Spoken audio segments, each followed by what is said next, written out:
আল্লাহ রাসূল সাল্লাল্লাহু আলাইহি ওয়াসাল্লাম বলেন, এই তিন শ্রেণীর ব্যক্তির জন্য আরশের ছায়া আল্লাহ তাআলার পক্ষ থেকে লাজিম হয়ে যায়।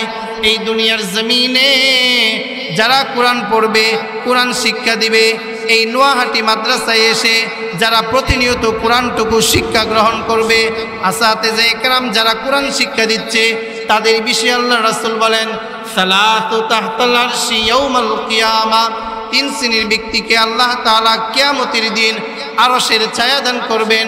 তন্মধ্যে সর্বপ্রথম যে ব্যক্তি তারা হলো যারা নিজেরা কোরআন শিখে, কোরআন কীভাবে সহিশুদ্ধভাবে পড়তে হয় সেই শিক্ষাটা যারা অর্জন করে এবং সেই শিক্ষাটা যারা প্রতিনিয়ত পাঠদান করে। আল্লাহ রাসূল সাল্লাল্লাহু আলাইহি ওয়াসাল্লাম বলেন, তাদেরকে আল্লাহ তাআলা কিয়ামতের দিন আরশের ছায়া দান করবেন। সবাই বলি সুবহানাল্লাহ। মুহতারাম হাজরিন, স্বয়ং আমার আপনার প্রিয় নবী রাসূল আকরাম সাল্লাল্লাহু আলাইহি ওয়াসাল্লাম বলেছেন, তিন শ্রেণীর ব্যক্তিকে আরশের ছায়া দান করবেন। যারা আমানত রক্ষা করবে, আমানতের খিয়ানত করবে না। দ্বিতীয় নম্বর হলো যারা আত্মীয়তার বন্ধন রক্ষা করবে, আত্মীয়তা ছিন্ন করবে না। তৃতীয় নম্বর যে ব্যক্তির কথা বলেছেন, যারা কোরআন সহিশুদ্ধভাবে পড়বে, নিজে কোরআন শিখবে, অপরের কাছে কোরআনের মেসেজটুকু পৌঁছে দিবে। আল্লাহ রসুল তাদের বিষয়ে বলেছেন, তাদেরকে আল্লাহ সুবহানাহু ওয়া তাআলা কিয়ামতের দিন আরশের ছায়া দান করবেন। পড়েন সুবহানাল্লাহ। মুহতারাম হাজরিন, এই ইলমে দ্বীন আমি আপনি যে শিক্ষা গ্রহণ করতেছি, আমার আপনার সন্তান যে আজকে নোয়াহাটি মাদ্রাসায় এসে দ্বীনে ইলম শিক্ষা গ্রহণ করতেছে, আর এই নোয়াহাটি মাদ্রাসার শিক্ষক মহোদয় যারা উস্তাদগণ আছেন, ওনারা যে ইলমে দ্বীনটাকে প্রতিনিয়ত শিক্ষা দিচ্ছেন, তাদের বিষয়ে আল্লাহ রাসূল সাল্লাল্লাহু আলাইহি ওয়াসাল্লাম বলেছেন, যারা শিক্ষা গ্রহণ করতেছে এবং যারা শিক্ষা দিচ্ছে তারাই হলো এই ক্ষণস্থায়ী পৃথিবীতে সবচেয়ে উত্তম এবং শ্রেষ্ঠ জাতি। পড়েন সুবহানাল্লাহ। মুহতারাম হাজরিন, অন্য একটি হাদিসে আল্লাহ রাসূল সাল্লাল্লাহু আলাইহি ওয়াসাল্লাম দ্বীনে ইলমের গুরুত্ব এবং তাৎপর্য বুঝাতে গিয়ে বলেন, ক্বালান নবী সাল্লাল্লাহু আলাইহি ওয়াসাল্লাম, আল্লাহর প্রিয় হাবিব রাসূল আকরাম সাল্লাল্লাহু আলাইহি ওয়াসাল্লাম বলেন, তাদারুসুল ইলমি সাআতাম মিনাল লাইল খায়রুন মিন ইহইয়াইহা। আল্লাহর প্রিয় হাবিব রাসূল আকরাম সাল্লাল্লাহু আলাইহি ওয়াসাল্লাম বলেন, এই দুনিয়ার জমিনে যদি কোনো ব্যক্তি সারা রাত্র নফল নামাজ আদায় করে, অপরদিকে যদি কোনো মুমিন বান্দা অথবা বান্দি রাতের কোনো এক অংশে কোরআন তেলাওয়াত করে, কোরআন শিক্ষা করে, আল্লাহর প্রিয় হাবিব রাসূল আকরাম সাল্লাল্লাহু আলাইহি ওয়াসাল্লাম বলেন, তাদারুসুল ইলমি সাআতাম মিনাল লাইল খায়রুন মিন ইহইয়াইহা। যারা এই দুনিয়ার জমিনে নিজে কোরআন পড়বে, কোরআন শিক্ষা গ্রহণ করবে, রাতের কোনো এক অংশে কোরআন পড়বে, অপরদিকে কোনো মুমিন বান্দা সারা রাত্র নফল নামাজ আদায় করবে, আল্লাহর প্রিয় হাবিব রাসূল আকরাম সাল্লাল্লাহু আলাইহি ওয়াসাল্লাম বলেন, যে ব্যক্তি সারা রাত্র নফল নামাজ আদায় করে অতিবাহিত করে দিয়েছে, সেই ব্যক্তির আমল নামায় যেটুকু সওয়াব দেওয়া হবে, আল্লাহর প্রিয় হাবিব রাসূল আকরাম সাল্লাল্লাহু হাসনাত জামিউ ফিসালিহি সাল্লু আলাইহি ওয়া আলি সাল্লিমু ইয়া কওম বাল সাল্লু আলা সাদিনিল আমিন মুস্তাফা মা জা ইল্লা রাহমাতাল লিল আলামিন। সম্মানিত মুহতারাম হাজরিন, মুআজ্জাজ মুকাররম প্রাণপ্রিয় তাওহীদি জনতা,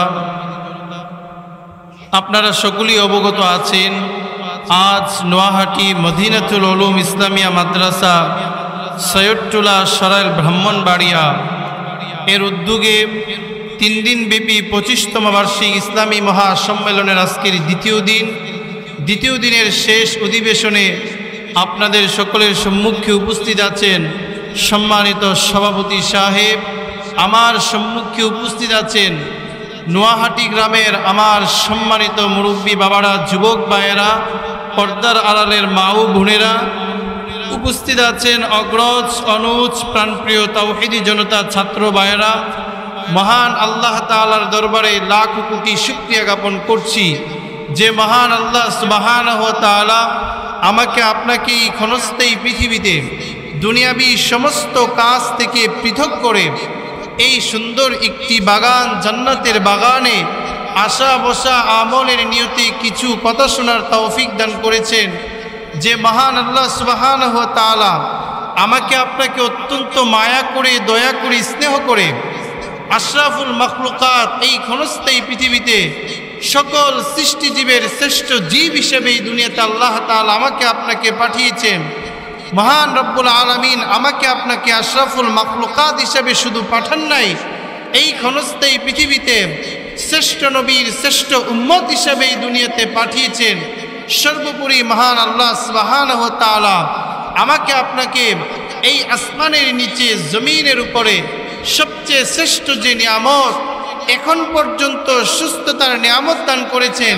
তাই আমরা সকলেই অন্তরের অন্তঃস্থল থেকে মহান আল্লাহ তাআলার দরবারে শুকরিয়া জ্ঞাপনার্থে, কৃতজ্ঞতা জ্ঞাপনার্থে সকলেই মনকে উজাড় করে প্রাঞ্জল ভাষায় সকলেই পড়ি আলহামদুলিল্লাহ।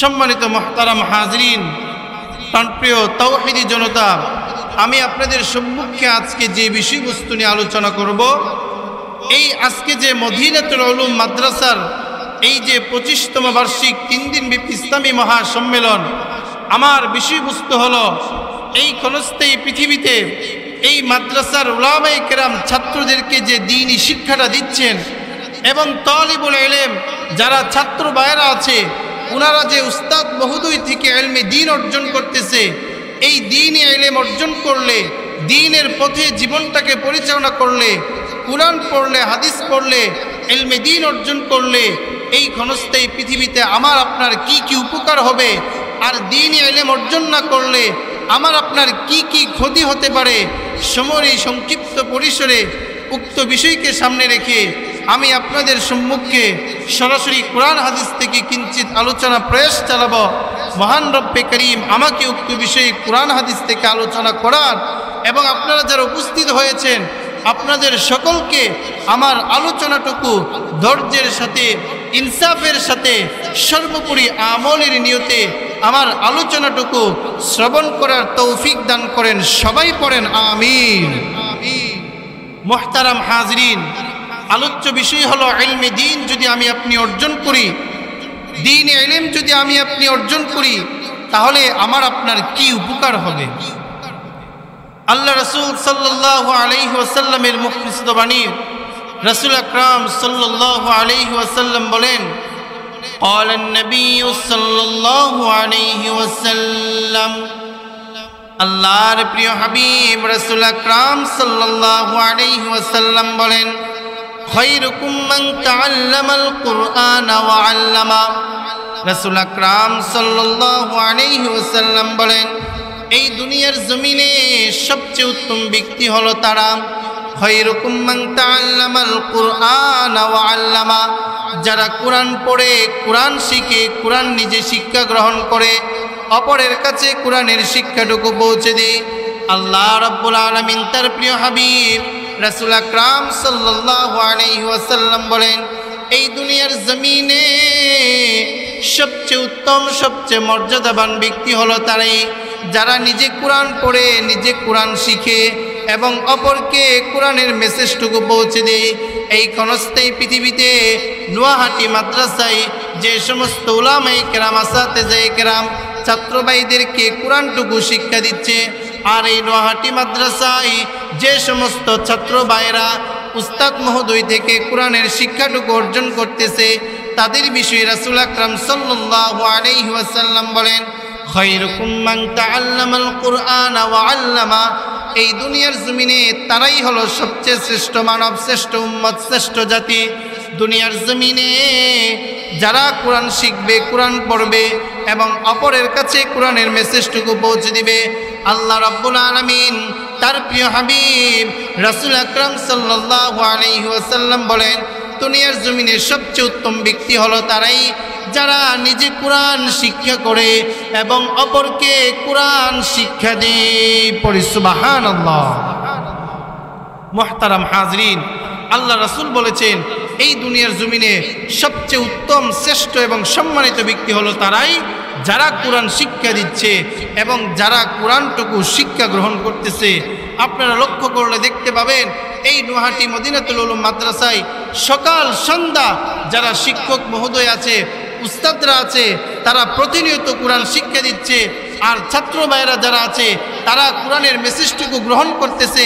এই ছাত্র এবং শিক্ষকদেরকে আল্লাহ রাসূল বলেন এই ক্ষণস্থায়ী পৃথিবীতে তারাই সবচেয়ে বেশি উত্তম যারা কোরআন শিক্ষা করে এবং কোরআনের মেসেজটুকু অপর ভাইয়ের কাছে পৌঁছে দিয়ে পড়েন। সুবহানাল্লাহ।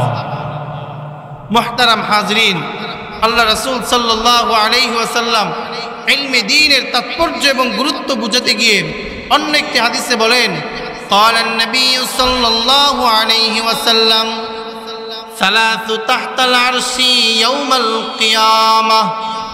আল্লাহর প্রিয় হাবিব রাসূল আকরাম সাল্লাল্লাহু আলাইহি ওয়াসাল্লাম বলেন, এই দুনিয়ার জমিন থেকে যখন আমরা চলে যাব, কিয়ামত দিবস যখন সংঘটিত হয়ে যাবে, কিয়ামতের দিন তিন শ্রেণীর ব্যক্তিকে আল্লাহ তাআলা আরশের ছায়া দান করবেন। আল্লাহর প্রিয় হাবিব রাসূল আকরাম সাল্লাল্লাহু আলাইহি ওয়াসাল্লাম বলেন, সালাসু তাহতাল আরশি ইয়াউমাল কিয়ামা, তিন শ্রেণীর ব্যক্তিকে কিয়ামত দিবসে আরশের ছায়া দান করা হবে।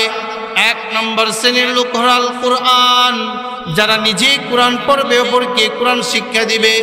যারা কোরআন পড়বে, হাদিস পড়বে, ফিকহের ব্যুৎপত্তি অর্জন করবে, যারা কোরআনের তাফসির পড়বে, তারাকে আল্লাহ সুবহানাহু ওয়া তাআলা তাদেরকে কিয়ামত দিবসে আরশের ছায়া দান করবেন। দ্বিতীয় নম্বর আল্লাহ রাসূল সাল্লাল্লাহু আলাইহি ওয়াসাল্লাম বলেন, আল আমানা, এই দুনিয়ার জমিনে যারা আমানতের খেয়ানত না করবে, যারা পরিপূর্ণভাবে আমানত রক্ষা করবে, তাদেরকে আল্লাহ তাআলা কিয়ামতের দিন আরশের ছায়া দান করবেন। তৃতীয় নম্বর হল আর রহিম, এই ক্ষণস্থায়ী পৃথিবীতে যারা আত্মীয়তার বন্ধন আরো সুদৃঢ় এবং গভীর করবে, আত্মীয়তা কখনো ছিন্ন করবে না, আত্মীয়তা কখনো ভঙ্গ করবে না, পরস্পরের সাথে ভালো সম্পর্ক রাখবে। আল্লাহ রাসূল সাল্লাল্লাহু আলাইহি ওয়াসাল্লাম বলেন, এই তিন শ্রেণীর ব্যক্তির জন্য আরশের ছায়া আল্লাহ তাআলার পক্ষ থেকে লাজিম হয়ে যায়। এই দুনিয়ার জমিনে যারা কোরআন পড়বে, কোরআন শিক্ষা দিবে, এই নোয়াহাটি মাদ্রাসায় এসে যারা প্রতিনিয়ত কোরআনটুকু শিক্ষা গ্রহণ করবে, আসাতেজে ইকরাম যারা কোরআন শিক্ষা দিচ্ছে, তাদের বিষয়ে আল্লাহ রাসূল বলেন, সালাতু তাহতাল আরশি ইয়াউমাল কিয়ামা, তিন শ্রেণীর ব্যক্তিকে আল্লাহ তাআলা কিয়ামতের দিন আরশের ছায়া দান করবেন। তন্মধ্যে সর্বপ্রথম যে ব্যক্তি তারা হলো যারা নিজেরা কোরআন শিখে, কোরআন কীভাবে সহিশুদ্ধভাবে পড়তে হয় সেই শিক্ষাটা যারা অর্জন করে এবং সেই শিক্ষাটা যারা প্রতিনিয়ত পাঠদান করে। আল্লাহ রাসূল সাল্লাল্লাহু আলাইহি ওয়াসাল্লাম বলেন, তাদেরকে আল্লাহ তাআলা কিয়ামতের দিন আরশের ছায়া দান করবেন। সবাই পড়ি সুবহানাল্লাহ। মুহতারাম হাজরিন, স্বয়ং আমার আপনার প্রিয় নবী রাসূল আকরাম সাল্লাল্লাহু আলাইহি ওয়াসাল্লাম বলেছেন, তিন শ্রেণীর ব্যক্তিকে আরশের ছায়া দান করবেন। যারা আমানত রক্ষা করবে, আমানতের খেয়ানত করবে না। দ্বিতীয় নম্বর হলো যারা আত্মীয়তার বন্ধন রক্ষা করবে, আত্মীয়তা ছিন্ন করবে না।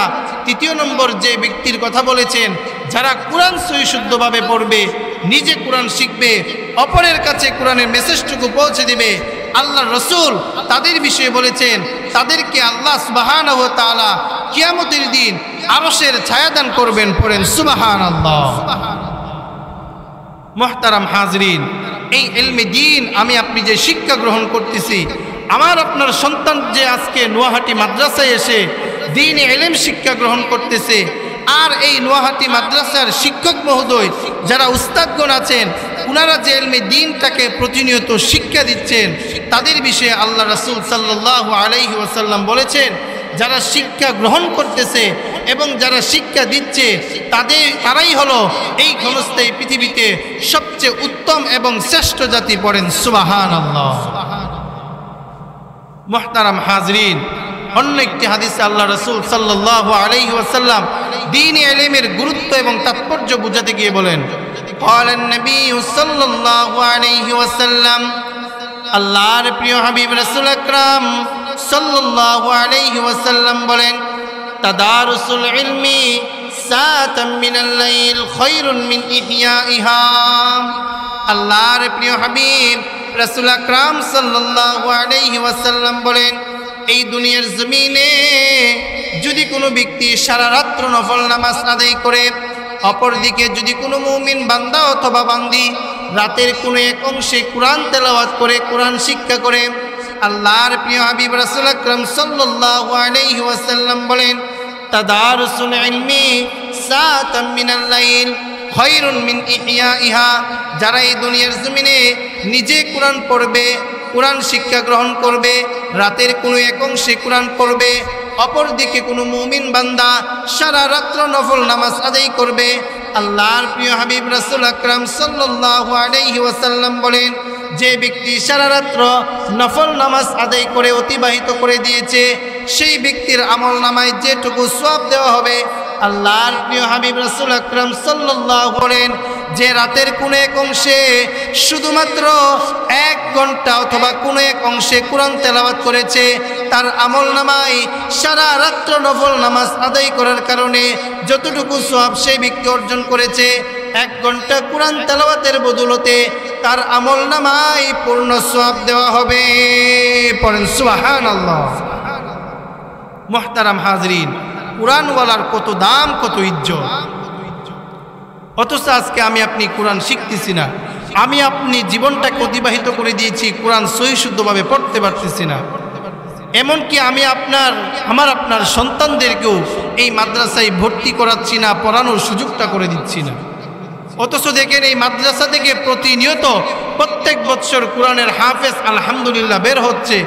আমার আপনার সন্তান, কারো না কারো মায়ের সন্তান এই মাদ্রাসা থেকে পুরো 30 পারা কোরআন হেফজ করে বের হচ্ছে। কিন্তু বারাক্রান্ত হৃদয়ে বলতে হয়, আজকে আমি আপনি দ্বীনের পথে চলতেছি না, নিজেও কোরআন পড়তেছি না, নিজেও কোরআন শিখতে পারতেছি না, আমার আপনার সন্তানদেরকেও পরিপূর্ণভাবে কোরআন শিক্ষা গ্রহণ করাইতেছি না। এর যে ফিডব্যাকটা আমি আপনি পাবো, সেটা হলো মৃত্যুর পরে আমার আপনার কবরে কখনো সওয়াব পৌঁছবে না। কারণ আমি আপনি যদি সন্তানটাকে কোরআনওয়ালা হিসেবে এই ক্ষণস্থায়ী পৃথিবীতে না রেখে যেতে পারি, সেই সন্তান আমাকে আপনাকে কখনো দোয়া পৌঁছাবে না, আমার আপনার জন্য দোয়া করবে না, দোয়ার আয়োজন করবে না। আর যখন আমার আপনার সন্তানকে আমি আপনি কোরআনের শিক্ষায় শিক্ষিত করতে পারবো, ওই সন্তান আমার আপনার জন্য প্রতিনিয়ত মাগফিরাতের দোয়া করবে। আর সন্তান যখন মা বাবার জন্য দোয়া করে, আল্লাহ তাআলা সেই দোয়াটাকে সাথে সাথে কবুল করে থাকেন। বলেন সুবহানাল্লাহ। মুহতারাম হাজরিন, সম্মানিত মুসল্লিন কিরাম, এই ক্ষণস্থায়ী পৃথিবীতে আজকে আমরা জাগতিক ইলম কিভাবে শিখব, জেনারেল লাইনে কিভাবে পড়লে আমার আপনার সন্তানটা কিভাবে প্রথম শ্রেণীর কর্মকর্তা হবে, ফার্স্ট ক্লাস অফিসার হবে, আমার আপনার সন্তান কিভাবে বিসিএস ক্যাডার হবে, এই চিন্তায় আমরা আজকে মগ্ন হয়ে গেছি। অথচ আমার সন্তানদেরকে আমি বেসিক যে শিক্ষাটা সহি শুদ্ধভাবে কোরআন শিক্ষাটা দিচ্ছি না। আচ্ছা, আমি আপনাদের কাছে একটি প্রশ্ন রাখতে চাই, কোরআনের কোন অংশে অথবা রাসূলের মুখনিসৃত বাণী কোথায়, রাসূলের কোন হাদিসে পাবেন এই যে আমরা প্রতিনিয়ত প্রতিষ্ঠানে, স্কুল, কলেজ, ইউনিভার্সিটিতে ক্লাস শুরু হওয়ার পূর্বে আমরা সকলেই একটি সঙ্গীত করি না, জাতীয় সঙ্গীত? আপনারা সকলেই সঙ্গীতটা পারেন তো? আমার সোনার বাংলা আমি তোমায় ভালোবাসি, এই যে আমরা একটা সঙ্গীত পড়তেছি, এই সঙ্গীতটা প্রতিদিন কয়বার পড়া আমার আপনার উপর ওয়াজিব? কেউ কি বলতে পারবেন কতবার পড়া আমার আপনার উপর ওয়াজিব? নাকি মাসে একবার পড়া আমার আপনার উপর ওয়াজিব? নাকি বৎসরে একবার পড়া আমার আপনার উপর ওয়াজিব? এই জাতীয় সঙ্গীত কোরআন কিংবা হাদিসের পরিভাষায় কোথাও আপনি দেখাতে পারবেন না যে আমার আপনার উপর দৈনন্দিন কিংবা সপ্তাহে কিংবা মাসে কিংবা পুরা বৎসরে একবার পড়া ওয়াজিব। আমি আপনি প্রতিনিয়ত কবিতা আবৃত্তি করতেছি, গদ্য পড়তেছি, পদ্য পড়তেছি, আমরা ছোটোবেলায় পড়তেছি হাট্টিমা টিম টিম টিম, তাদের মাথায় খাড়া দুটো শিং, তারা পারে মাটি ডিম, তারাই হাট্টিমা টিম টিম টিম। কোনোদিন কি আপনারা অনুধাবন করেছেন যাদের মাথায় শিং থাকে তারা কখনো ডিম পারতে পারে না? কথা বলেন ঠিক কিনা?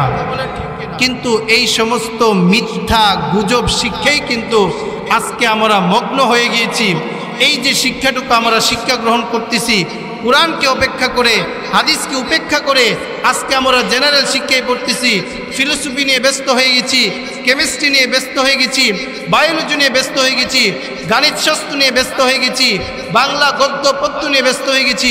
অথচ আমার আপনার নৈতিক যে শিক্ষাটা, প্রতিনিয়ত আমাকে আপনাকে কোরআন সহি শুদ্ধভাবে পড়তে হবে, কোরআন জানতে হবে, কোরআনের পথে মতে চলতে হবে।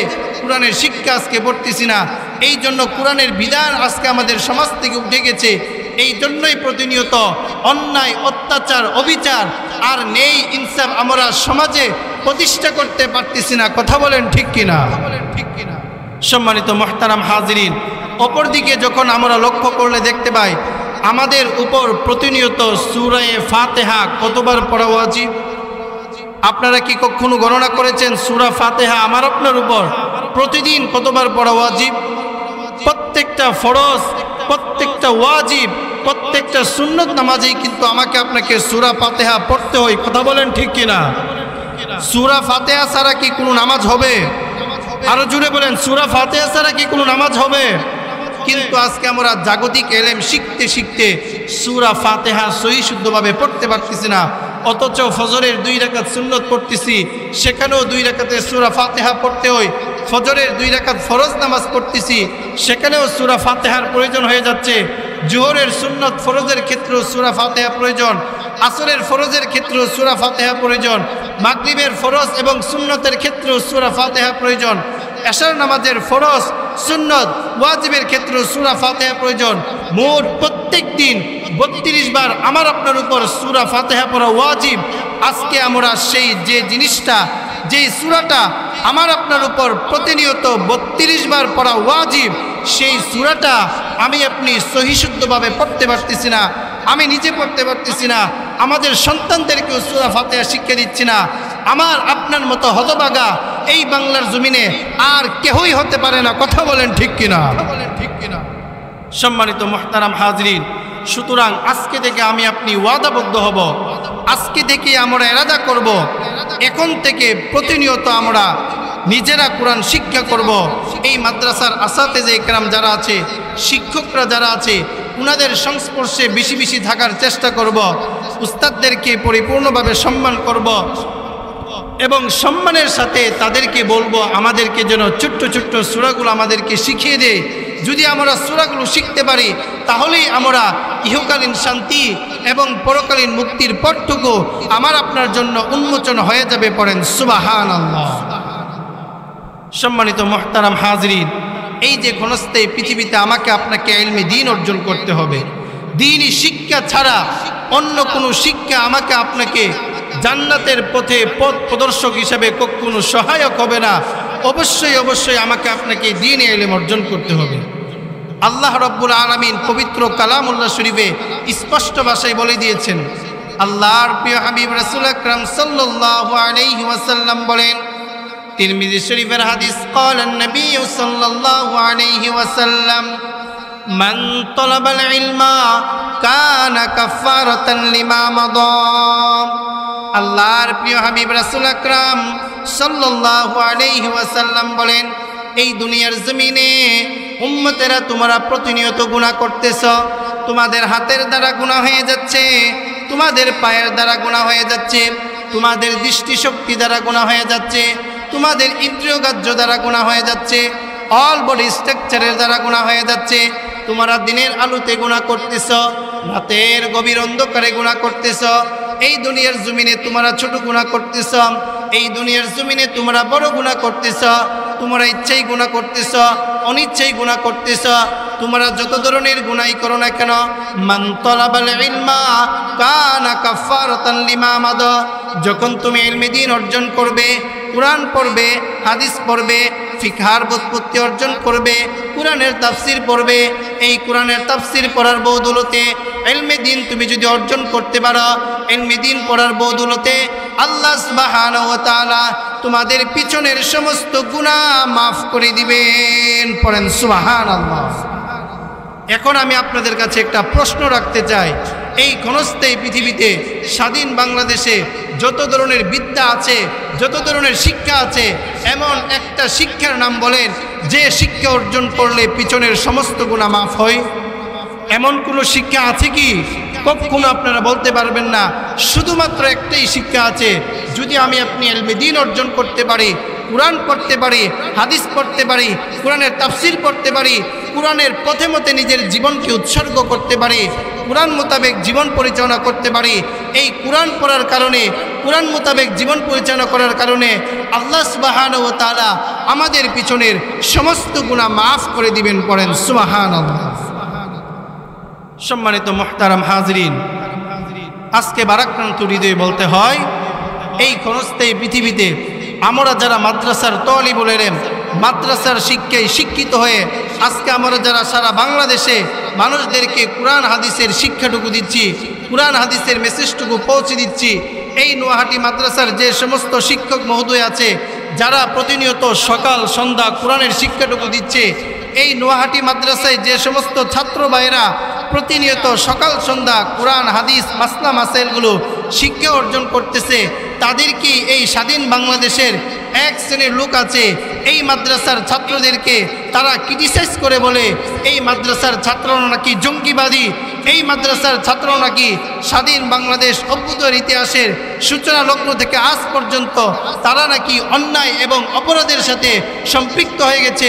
স্পষ্ট ভাষায় বলে দিতে চায়, মাদ্রাসার উলামায়ে কেরাম, মাদ্রাসার ছাত্র জনতা কখনো অন্যায়ের সাথে, কখনো অপসংস্কৃতির সাথে সম্পৃক্ত থাকতে পারে না। কথা বলেন ঠিক কিনা? মুহতারাম হাজরিন, আমি আপনাদের কাছে একটি প্রশ্ন রাখতে চাই, যদি আপনাদের জানা থাকে আমার সাথে উত্তর দিবেন। এই স্বাধীন বাংলাদেশের যার নেতৃত্বে, যার আহ্বানে, যার অগ্রণী ভূমিকা পালন করেছিল, সেই 7 মার্চের যে ভাষণ এখনো স্বাধীন বাংলাদেশের প্রত্যেকটা মানুষের মনে মননে স্থান পেয়েছে। বঙ্গবন্ধু শেখ মুজিবুর রহমানকে যারা হত্যা করেছিল তারা কি মাদ্রাসার স্টুডেন্ট কিংবা শিক্ষক মহোদয় ছিল? কখনো মাদ্রাসার স্টুডেন্ট ছিল না। জিয়াউর রহমানকে যারা শহীদ করেছিল তারা কি কখনো মাদ্রাসার ছাত্র ছিল? এমন কোনো প্রমাণ আপনি বলতে পারবেন? জিয়াউর রহমানকে হত্যা করা হয়েছিল, সেখানেও কোনো মাদ্রাসার স্টুডেন্ট ছিল না। এই স্বাধীন বাংলাদেশে যত প্রকার দুর্নীতি হচ্ছে, অপসংস্কৃতি গ্রহিত কাজ হচ্ছে, অন্যায় অবিচার লুটতরাজ চুরি ডাকাতি ছিনতাই যা কিছু হচ্ছে, এই কিছুর সাথে মাদ্রাসার কোনো ছাত্র কিংবা উস্তাদ সম্পৃক্ত থাকতে পারে না। কথা বলেন ঠিক কিনা? সম্মানিত মুহতারাম হাজরিন, স্পষ্ট ভাষায় আজকের এই মঞ্চ থেকে স্পষ্ট ভাষায় বলে দিতে চাই, বঙ্গবন্ধু শেখ মুজিবুর রহমানকে হত্যা করা হয়েছিল, সেখানেও কোনো মাদ্রাসার তালিবুল ইলম ছিল না। জিয়াউর রহমানকে শহীদ করা হয়েছিল, সেখানেও কোনো মাদ্রাসার তালিবুল ইলম ছিল না। নুরুল ইসলাম ফারুকী রহমাতুল্লাহি আলাইহিকে গলা কেটে হত্যা করা হয়েছে, সেখানেও কোনো মাদ্রাসার তালিবুল ইলম ছিল না। আল্লামা দেলার হোসেন সাইদি রহমাতুল্লাহি আলাইহিকে দিনের পর দিন জেলের মধ্যে আবদ্ধ রেখে যারা মৃত্যুর শয্যায় ঢেলে দিয়েছিল তাদের মধ্যে কোনো মাদ্রাসার তালিবুল ইলম ছিল না। কথা বলেন ঠিক কিনা? আরো জোরে বলেন ঠিক কিনা?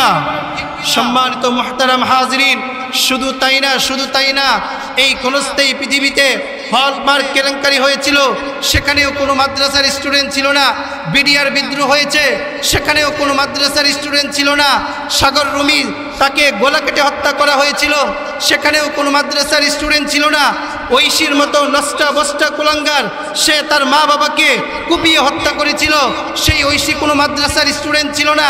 শুধু তাই না, শুধু তাই না, সোনালী ব্যাংক চুরি হয়েছিল, সেখানেও কোনো মাদ্রাসার তালিবুল ইলম ছিল না।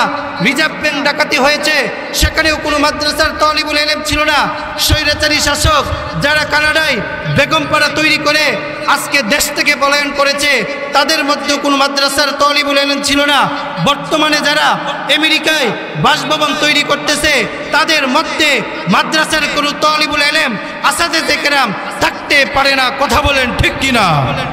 আরো জোরে বলেন ঠিক কিনা?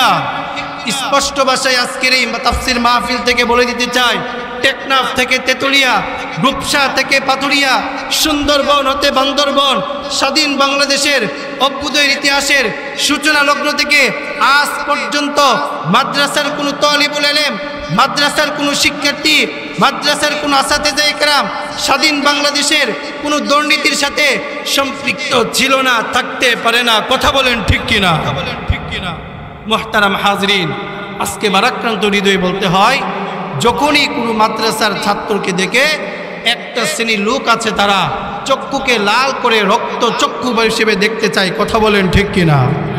আমি তাদেরকে স্পষ্ট ভাষায় বলে দিতে চাই, এই উলামায়ে কেরাম স্বাধীনতার সূচনা লগ্ন থেকে আজ পর্যন্ত প্রত্যেকটা আন্দোলনে উলামায়ে কেরামের অবদান ছিল। কথা বলেন ঠিক কিনা? সুতরাং উলামায়ে কেরাম কখনো এই স্বাধীন বাংলাদেশের অন্যায় অবিচার অত্যাচারের সাথে সম্পৃক্ত থাকতে পারে না। কথা বলেন ঠিক কিনা? সম্মানিত মুহতারাম হাজরিন, উলামায়ে কেরাম তারা প্রতিনিয়ত দ্বীনি ইলম শিক্ষা দিচ্ছে, প্রতিনিয়ত ছাত্র ভাইদেরকে তালিবুল ইলম কুরআন হাদিসটুকু শিক্ষা গ্রহণ করাচ্ছে। কিভাবে পড়লে এই ক্ষণস্থায়ী পৃথিবীতে যোগ্য আলেম হতে পারবে, কিভাবে অধ্যয়ন করলে 30 পারা কুরআন মুখস্থ করতে পারবে, হাদিসের ব্যুৎপত্তি অর্জন করতে পারবে, ফিকহের ব্যুৎপত্তি অর্জন করতে পারবে, তাফসির পড়তে পারবে, কুরআনের হাদিস বিশারদ কিভাবে হতে পারবে। উলামায়ে কেরাম রাত দিন মেহনত করে ছাত্রদেরকে শুধু পড়াচ্ছে, আর ছাত্র ভাইরা ইলমে দ্বীন অর্জন করতেছে। আল্লাহ রাসূল সাল্লাল্লাহু আলাইহি ওয়াসাল্লাম বলেছেন, এই ক্ষণস্থায়ী পৃথিবীতে যারা কুরআন পড়বে, কুরআন শিখবে, আল্লাহ সুবহানাহু ওয়া তাআলা তাদেরকে রহমতের ছায়া দ্বারা বেষ্টন করে নেবেন। পড়েন সুবহানাল্লাহ। মুহতারাম হাজরিন, এই যে প্রতিনিয়ত আমরা ছাত্র ভাইয়েরা ইলমে দ্বীন অর্জন করতেছে, আমার আপনার সন্তানেরা যে প্রতিনিয়ত কুরআনটুকু শিক্ষা গ্রহণ করতেছে, তাদের বিষয়ে আল্লাহর প্রিয় হাবিব রাসূল আকরাম সাল্লাল্লাহু আলাইহি ওয়াসাল্লাম তিরমিজি শরীফের সুন্দর ভাষায় একটা হাদিস বলে দিয়েছেন। ক্বালান নবিয়্যু সাল্লাল্লাহু আলাইহি ওয়াসাল্লাম ইকরাউল কুরআন ফাইন্নাহু ইয়াতি ইয়াউমাল কিয়ামাহ শাফিআন লিআসহাবি। আল্লাহর প্রিয় হাবিব রাসূল আকরাম সাল্লাল্লাহু আলাইহি ওয়াসাল্লাম বলেন, ইকরাউল কুরআন, যারা কুরআন পড়বে, ফাইন্নাহু ইয়াতি ইয়াউমাল কিয়ামাহ, যারা প্রতিনিয়ত কুরআন পড়বে, শাফিআন লিআসহাবি, কুরআন তার আসহাবের জন্য কিয়ামতের দিন সুপারিশ করবে। সুতরাং এই দুনিয়ার জমিনে আমি আপনি যখন কুরআন পড়ব, এই দুনিয়ার জমিনে আমি আপনি যখন হাদিস পড়ব, এই দুনিয়ার জমিনে আমি আপনি যখন কুরআনের তাফসির পড়ব, এই কুরআন কাল কিয়ামত দিবসে আমার আপনার জন্য সুপারিশ করবে। আর যেই কুরআন আমার আপনার জন্য স্বয়ং সুপারিশ করবে, আমার আপনার ঠিকানা আল্লাহর জান্নাত হয়ে যাবে। পড়েন সুবহানাল্লাহ। সম্মানিত মুহতারাম হাজরিন, এই কুরআন পড়া ছাড়া আমি আপনি কখনো হেদায়েতের রাস্তা খুঁজে পাবো না। আমাকে আপনাকে সকাল সন্ধ্যা প্রতিনিয়ত কুরআন পড়তে হবে, এই মাদ্রাসায় আসতে হবে। কুরআন পড়তে পারি না, সবসময় কুরআনের সাথে নিজেকে উৎসর্গ করতে হবে। যদি কুরআন না পড়ি, হাদিস না পড়ি, আমি আপনি হেদায়েতের রাস্তা কখনো খুঁজে পাবো না। একমাত্র হেদায়েতের রাস্তা খুঁজে পাওয়ার মাধ্যম হলো সকাল সন্ধ্যা আমাকে আপনাকে ইলমে দ্বীন অর্জন করতে হবে। আর যদি ইলমে দ্বীন অর্জন করতে পারি, তাহলেই আল্লাহ তাআলার পক্ষ থেকে আমি আপনি রহমতপ্রাপ্ত বান্দা হতে পারবো। পড়েন সুবহানাল্লাহ। মুহতারাম হাজরিন, আজকে প্রতিনিয়ত আমরা গুনাহ করতে করতে আমাদের অন্তরে মরিচিকা পড়ে গেছে। সাহাবায়ে কেরাম আল্লাহ রাসূল সাল্লাল্লাহু আলাইহি ওয়াসাল্লামকে জিজ্ঞাসা করলেন, ইয়া রাসূলুল্লাহ, দিনের আলোতে আমরা গুনাহ করতেছি, রাতের অন্ধকারে মনের অজান্তেই গুনাহ হয়ে যাচ্ছে, এখন পরিত্রাণ পাওয়ার কি উপায়? দেখবেন আমাদের গ্রামগঞ্জে আমরা যখন একটা লোহা ব্যবহার করি, এই লোহাটা যত ব্যবহার করব, এই লোহাটা দেখবেন ততই ধারালো অস্ত্র হিসেবে সেটা পরিগণিত হবে। আর লোহাকে যখন আমরা মূল্যায়ন না করে কোনো একটি পাত্রে ফেলে দেব, সেই লোহার মধ্যে জংকার ধরে যায়, মরিচিকা পড়ে যায়। ঠিক তেমনিভাবে আমি আপনি যে গুনাহ করতেছি, গুনাহ করতে করতে আমার আপনার অন্তরে আজকে মরিচিকা পড়ে গেছে। সাহাবায়ে কেরাম আল্লাহর প্রিয় হাবিব রাসূল আকরাম সাল্লাল্লাহু আলাইহি ওয়াসাল্লামের কাছে বললেন, ইয়া রাসূলুল্লাহ, আমাদের অন্তরে তো গুনাহ করতে করতে মরিচিকা পড়ে গেছে, জংকার ধরে গেছে, এখন আমাদের কি উপায়? আল্লাহর প্রিয় হাবিব রাসূল আকরাম সাল্লাল্লাহু আলাইহি ওয়াসাল্লাম বলেন, কাসরাতু যিকরিল মাউত, এই ক্ষণস্থায়ী পৃথিবীতে সবচেয়ে বেশি তোমরা মৃত্যুকে স্মরণ করো। ওয়া তিলাওয়াতুল কুরআন, বেশি বেশি যদি মৃত্যুকে স্মরণ করতে পারো আর কুরআন তেলাওয়াত যদি বেশি বেশি করতে পারো, তাহলে তোমাদের অন্তরের যে মরিচিকা, অন্তরের যে ঝংকার, সে ঝংকার আল্লাহ তাআলা দূর করে দিবেন। পড়েন সুবহানাল্লাহ। মুহতারাম হাজরিন, আজকে আমি নিজেও কুরআন পড়তেছি না, অপর ভাইকেও কুরআন পড়ার জন্য উৎসাহ উদ্দীপনা দিচ্ছিলাম, যার জন্য আজকে আমার সমাজ আদর্শ সমাজ। আজকে আমাদের সমাজ, আমার রাষ্ট্র আদর্শবান রাষ্ট্র হচ্ছে না। আমাদের সমাজে আজকে প্রতিনিয়ত অন্যায়, অত্যাচার, অবিচার আমি আপনি লক্ষ্য করতে পারতেছি। সুতরাং কোরআন মোতাবেক যখন জীবন পরিচালনা করব, কোরআন যখন পড়তে পারব, হাদিস মোতাবেক যখন নিজের জীবন পরিচালনা করব, তখনই আমার আপনার সমাজ আদর্শবান সমাজ হিসেবে পরিগণিত হবে। পড়েন সুবহানাল্লাহ। মুহতারাম হাজরিন, এই ক্ষণস্থায়ী পৃথিবীতে প্রতিনিয়ত আমি আপনি সামাজিকভাবে, ব্যক্তিগতভাবে, রাষ্ট্রীয়ভাবে উত্তম এবং ভালো ভালো কাজ সম্পাদন করতেছি। এই যে আপনারা আজকে মাহফিলের আয়োজন করেছেন, আর্থিকভাবে সহযোগিতা করেছেন, টাকা দিয়েছেন, মাথার ঘাম জড়িয়ে, বুদ্ধি পরামর্শ দিয়ে আজকে সাফল্য মণ্ডিত করেছেন। এই ক্ষণস্থায়ী পৃথিবীতে যত উত্তম এবং ভালো কাজ আছে, সমস্ত উত্তম এবং ভালো কাজের মধ্যে সবচেয়ে শ্রেষ্ঠ উত্তম এবং ভালো কাজ হলো, আল্লাহ রাসূল বলেন, আফদালুল ইবাদাতি তিলাওয়াতুল কুরআন। এই ক্ষণস্থায়ী পৃথিবীতে সবচেয়ে উত্তম ইবাদত, সবচেয়ে উত্তম ভালো কাজ হলো কোরআন তেলাওয়াত করা। আর এই মাদ্রাসায় প্রতিনিয়ত শিক্ষকরা প্রতিনিয়ত কোরআন শিক্ষা দিচ্ছে, আর ছাত্র ভাইয়েরা কোরআন শিক্ষাটুকু গ্রহণ করতেছে। সবচেয়ে উত্তম যে কাজ ওনারা শিক্ষা দিচ্ছেন, আর আমার আপনার সন্তানেরা উত্তম কাজটাই শিক্ষা গ্রহণ করতেছেন। সুতরাং আসমানের নিচে, জমিনের উপরে তারাই সবচেয়ে বেশি উত্তম ব্যক্তি, যারা কোরআন পড়তে পারে, তাফসির করতে পারে, কোরআন মোতাবেক জীবন পরিচালনা করে।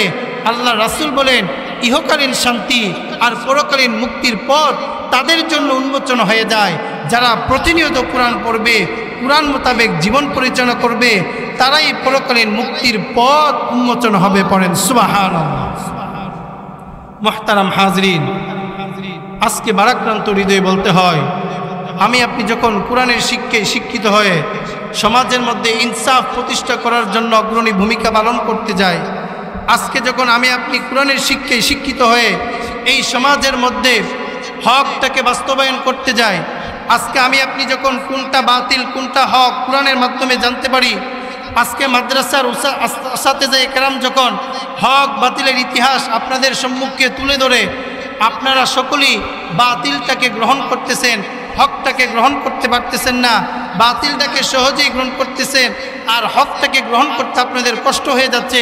এর একমাত্র কারণ হলো আমি আপনি কোরআন পারি না, কোরআন বুঝি না। কোরআনের অর্থ যদি বুঝতাম, জানতাম, তাহলে উলামায়ে কেরাম যখন হকের পক্ষে কথা বলে, ন্যায়ের পক্ষে কথা বলে, ইনসাফের পক্ষে কথা বলে, সেটা আমার আপনার জন্য গ্রহণ করা অত্যন্ত সহজ হয়ে যেত। আর হকটাকে যখন হক মনে করে আমি আপনি গ্রহণ করব, তখনই আল্লাহ তাআলার সুবিশাল জান্নাতে আমরা সকলেই প্রবেশ করতে পারবো। বলেন সুবহানাল্লাহ। মুহতারাম হাজরিন, আর এই হক বাতিলের দ্বন্দ্ব ইসলামের সূচনা লগ্ন থেকে আজ পর্যন্ত ছিল, আছে, অদূর ভবিষ্যতেও থাকবে। কথা বলেন ঠিক কিনা? যেখানেই দেখবেন বাতিল পরিস্ফুরিত হয়েছে, সাথে সাথে আল্লাহ তাআলার পক্ষ থেকে সেখানে আল্লাহ তাআলা হককে উজ্জীবিত করে হকের বিজয় দান করবেন। কথা বলেন ঠিক কিনা? মুহতারাম হাজরিন, স্পষ্ট ভাষায় বলে দিতে চাই, ইসলামের সূচনা লগ্ন থেকে আজ পর্যন্ত হক বাতিলের দ্বন্দ্ব ছিল, আছে, অদূর ভবিষ্যতেও থাকবে।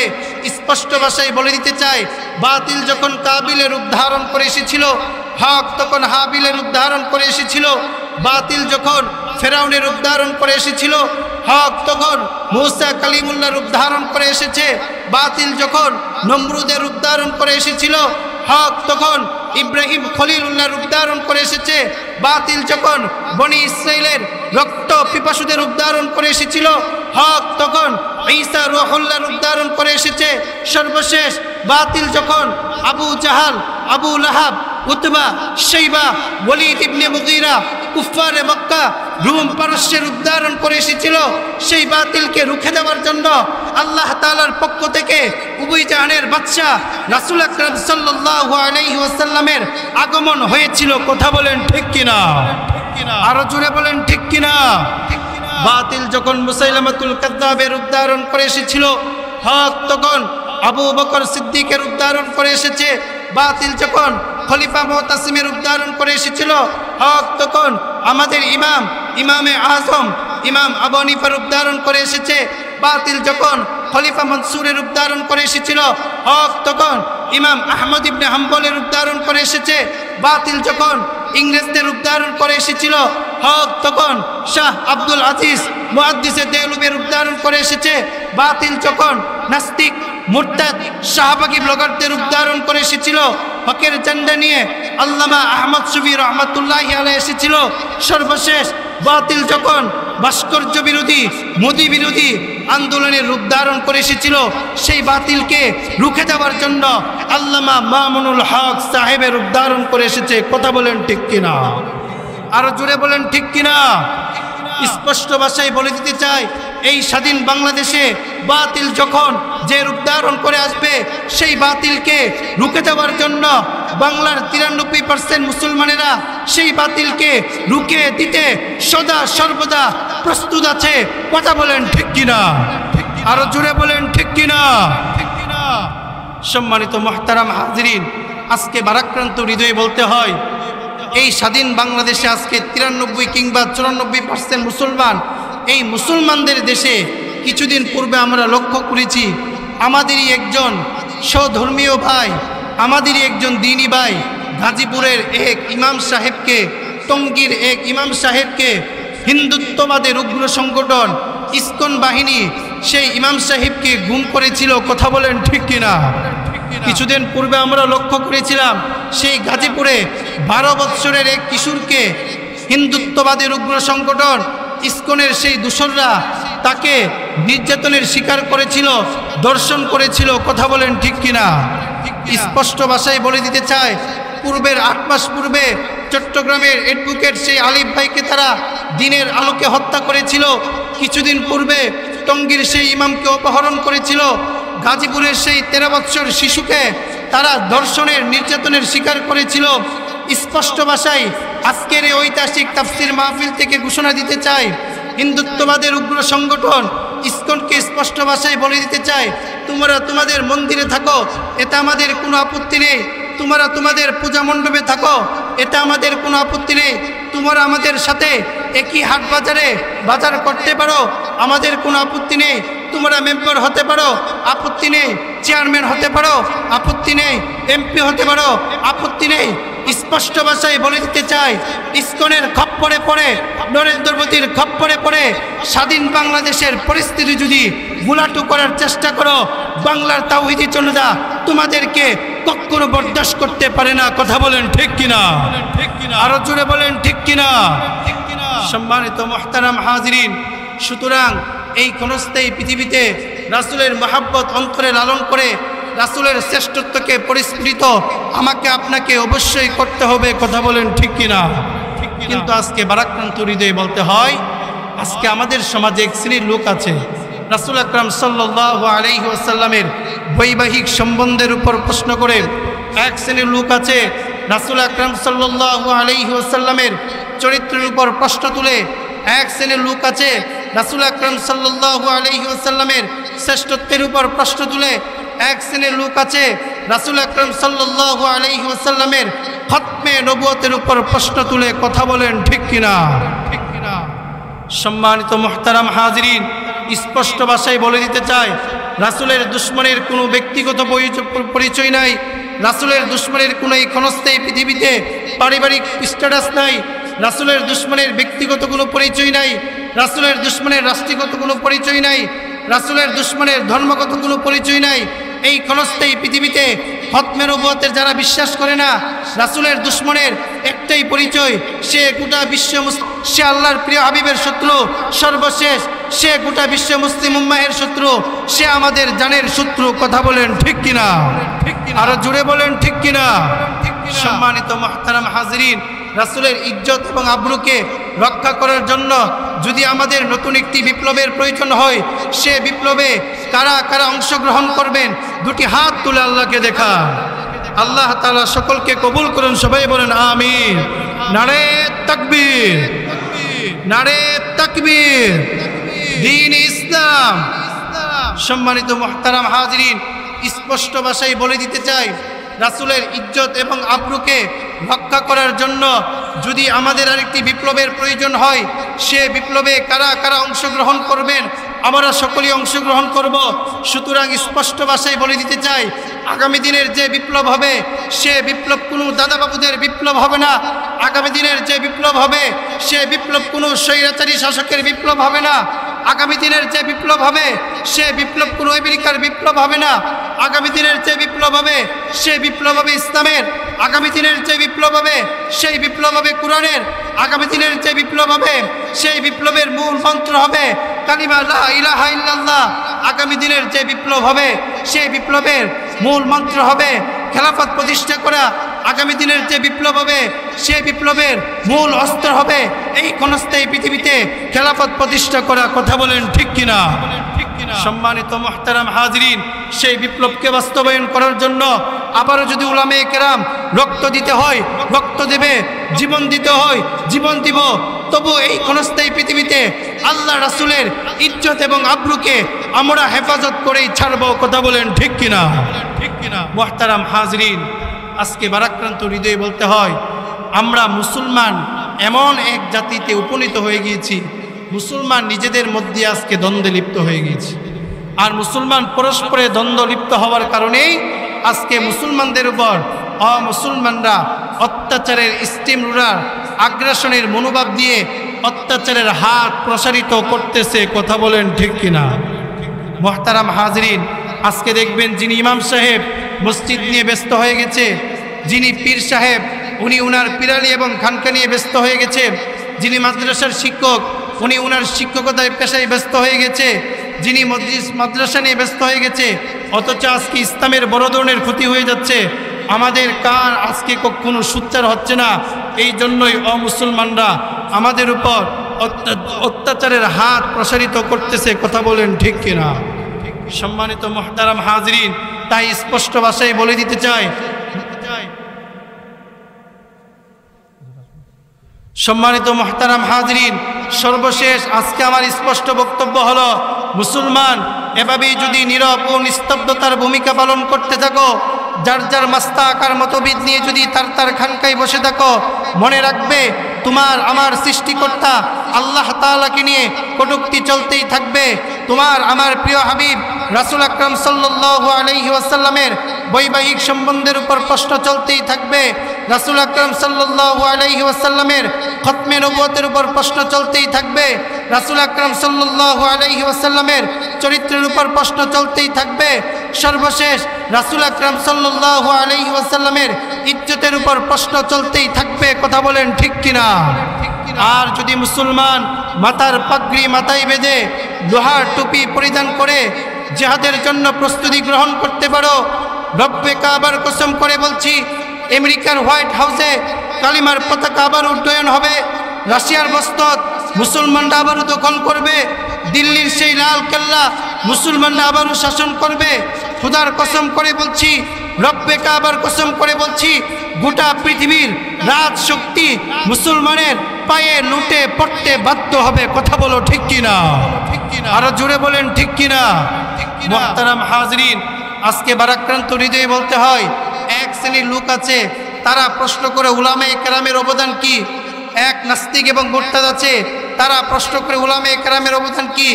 স্পষ্ট ভাষায় আজকের এই মঞ্চ থেকে বলে দিতে চাই, 1947 সালেও উলামায়ে কেরামের অবদান ছিল, 1952 সালের ভাষা আন্দোলনেও উলামায়ে কেরামের অবদান ছিল, মুক্তিযুদ্ধে 1971 সালেও উলামায়ে কেরামের অবদান ছিল, 2001 সালে ফতোয়া বিরোধী আন্দোলনে উলামায়ে কেরামের অবদান ছিল, 2013 সালে শাপলা চত্বরেও উলামায়ে কেরামের অবদান ছিল, 2021 সালে মোদি বিরোধী আন্দোলনে উলামায়ে কেরামের অবদান ছিল, সর্বশেষ 5 আগস্টে সেই স্বৈরাচারী শাসকের বিরুদ্ধে উলামায়ে কেরামদের অবস্থান ছিল স্পষ্ট। কথা বলেন ঠিক কিনা? সম্মানিত মুহতারাম হাজরিন, আজকে যারা প্রশ্ন করে মাদ্রাসার তালিবুল ইলমের অবদান কি, উলামায়ে কেরামের অবদান কি, ইসলামী আন্দোলনের অবদান কি, খেলাফতে মজলিসের অবদান কি, বাংলাদেশ মুজাহিদ কমিটির অবদান কি, বাংলাদেশের তাওহীদি জনতার অবদান কি, সর্বশেষ বাংলার তাওহীদি জনতার অবদান কি, আজ যে সমস্ত নাস্তিক এবং মুরতাদরা প্রশ্ন করে হেফাজতে ইসলামের অবদান কি, স্পষ্ট ভাষায় বলে দিতে চাই, হেফাজতে ইসলাম যদি না থাকতো 2024 সালে 5 আগস্টে কোটা সংস্কার বিরোধী আন্দোলনকে কেন্দ্র করে স্বাধীন বাংলাদেশের স্বাধীনতা বিরোধী চক্র এদেশের স্বাধীনতাকে আবারও বিপন্ন করে ছাড়তো। কথা বলেন ঠিক কিনা? আরো জোরে বলেন ঠিক কিনা? সম্মানিত মুহতারাম হাজরিন, আজকে বারাক্রান্ত হৃদয়ে বলতে হয়, নিজেও কোরআন পড়তেছি না, আমার আপনার সন্তানকেও কোরআনের শিক্ষায় শিক্ষিত করতেছি না। যখন আমি আপনার সন্তানকে এই নোয়াহাটি মাদ্রাসায় পাঠাবো, উস্তাদ মহোদয় তাদেরকে কোরআনের শিক্ষায় শিক্ষিত করবে। উস্তাদ মহোদয় থেকে প্রতিনিয়ত রাসূল আকরাম সাল্লাল্লাহু আলাইহি ওয়াসাল্লামের মুখনিসৃত হাদিস তারা শুনতে পারবে। যখন কোরআন বুঝবে, হাদিস পড়বে, ফিকহের মাসআলা মাসাইলগুলো অর্জন করতে পারবে, তখনই এই দুনিয়াবি তারা